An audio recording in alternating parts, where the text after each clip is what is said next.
Stalking per Bluetooth-Tracker? So kannst du dich schützen. In diesem Video zeigen wir dir, was es mit diesen oder diesen kleinen Geräten auf sich hat. Das sind Bluetooth-Tracker. Sie können einem Smartphone mitteilen, wo sie sich gerade befinden. So kannst du zum Beispiel deinen verlorenen Schlüssel wiederfinden, wenn du einen Tracker an deinem Schlüsselbund befestigst. Aber Bluetooth-Tracker können auch deinen Standort heimlich überwachen. In diesem Video erklären wir, wie das funktioniert und wie du die Überwachung stoppen kannst. Wir haben dir in der Beschreibung ein Video verlinkt, in dem wir erklären, wie du die Standortfreigabe an deinem Smartphone richtig einstellen oder auch stoppen kannst. Hier geht es aber nun weiter mit diesen beiden Dingern. Rechts sehen wir einen Apple AirTag, links ein SmartTag von Samsung. Beide funktionieren recht ähnlich. Du verbindest sie mit einer App und siehst ihren Standort dann auf einer Karte.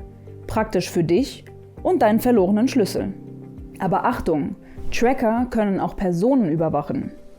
Inzwischen werden Tracker immer mehr für Stalking missbraucht. So einen Tracker jemanden unterzuschieben, geht leider ziemlich leicht. Sie sind klein, in etwa groß wie eine 2-Euro-Münze und haben eine Batterielaufzeit von bis zu einem Jahr. Ein Stalker kann einen solchen Tracker also leicht in der Jacke oder der Tasche einer Person verstecken und ihren Standort überwachen. Weil es schon viele Probleme damit gab, wurden Apple und Google jetzt verpflichtet, etwas gegen den Missbrauch der Tracker zu tun. Und du hast nun die Möglichkeit, dich vor Trackern warnen zu lassen. Das geht in den Einstellungen so. Aktiviere die Standortdienste und die Bluetooth-Funktion an deinem Handy. Sowohl iPhones als auch Android-Geräte brauchen diese Freigaben, um Tracker-Warnungen senden zu können. Bei Android-Geräten musst du zusätzlich die Warnfunktion einschalten. Gib dazu Bluetooth-Tracker in die Suchleiste in deinen Handy-Einstellungen ein. Du musst dann Benachrichtigungen über unbekannte Bluetooth-Tracker aktivieren. Bei Apple funktioniert die Warnung automatisch ohne zusätzliche Einstellung. Allerdings wird auf beiden Geräten nur eine kleine Push-Benachrichtigung als Warnung gesendet. Die kann man schnell mal übersehen, also achte gut auf deine Benachrichtigungen. Dein Smartphone warnt dich innerhalb von 8 bis 24 Stunden. Und zwar immer dann, wenn ein Tracker, der nicht dir gehört, über einen längeren Zeitraum mit dir reist. Dabei ist es egal, ob der Tracker von Android oder Apple ist. Ein Samsung-Handy findet bei aktivierter Schutzfunktion zum Beispiel auch einen unerwünschten Apple AirTag. Und ein iPhone findet einen SmartTag. Leider gibt es aber auch Hersteller wie zum Beispiel Tile, die bei diesen gemeinsamen Standards zum Schutz vor Trackern nicht mitmachen wollen. Apple und Android allein können also nicht alle Tracker finden, aber zumindest sehr viele. Manche Tracker, AirTags zum Beispiel, beginnen nach einer Weile zu piepen, wenn sie keinen Kontakt zur Person haben, die den Tracker besitzt. So sollen Personen, die überwacht werden, die Tracker leichter finden können. Dies ist aber auch keine Garantie, weil das Piepen leise ist und nicht alle Tracker das machen. Bei Verdacht auf Stalking solltest du zusätzlich folgende Schutzmaßnahmen durchführen. Erstens, Extra-App.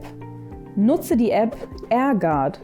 Die App funktioniert auf Android-Geräten und iPhones. AirGuard findet alle Tracker, die aktuell auf dem Markt sind, und wenn neue Typen erscheinen, werden sie dort schnell hinzugefügt. Wenn du die App im Hintergrund laufen lässt, warnt sie auch vor Trackern, die dir über längere Zeit folgen. Wichtig! Auch AirGuard braucht Bluetooth und Standortzugriff. Über die App kannst du die Tracker mancher Hersteller sogar laut klingeln lassen, um sie leichter zu finden. Zweitens, regelmäßige Überprüfung. Kontrolliere deine persönlichen Gegenstände auf fremde Tracker. Taste zum Beispiel das Futter deines Mantels ab und schau in deinen Handtaschen und Rucksäcken genau nach. Drittens, professionelle Unterstützung. Wenn du den Verdacht hast, verfolgt zu werden, dann suche professionelle Hilfe. Frauenhäuser und Beratungsstellen bieten dir dafür Unterstützung und Beratung an. Viertens, dokumentiere Vorfälle. Führe ein Tagebuch über verdächtige Vorfälle und speichere sie sicher ab, um bei Bedarf auch rechtliche Schritte einleiten zu können. Du hast einen Tracker gefunden? Und was jetzt? Wenn du einen Tracker gefunden hast, kannst du die Plastikverkleidung vom Tracker öffnen und die Batterie herausnehmen. Die Ortung wird dann sofort gestoppt. Wichtig! Wenn du die Ortung stoppst, wird das ein Stalker früher oder später merken. Das bedeutet, dass die Situation sehr schnell eskalieren könnte, wenn du auf den Überwacher triffst. Deswegen überlege genau, wann der richtige Zeitpunkt ist, die Überwachung zu beenden. Wenn du entschieden hast, die Batterie zu entfernen und die Überwachung zu stoppen, mach das an einem unauffälligen Ort, wo du dich normalerweise nicht aufhältst. Ansonsten wird das letzte Signal des Trackers dem Überwacher verraten, wo du bist. Möchtest du den Fall zur Anzeige bringen, solltest du den Tracker ohne Batterie aufbewahren und zur Polizei bringen. Wenn du Unterstützung benötigst, dann wende dich an eine Beratungsstelle oder ein Frauenhaus in deiner Nähe. www.fh-suche.de. Das Hilfetelefon gegen Gewalt an Frauen 116 016.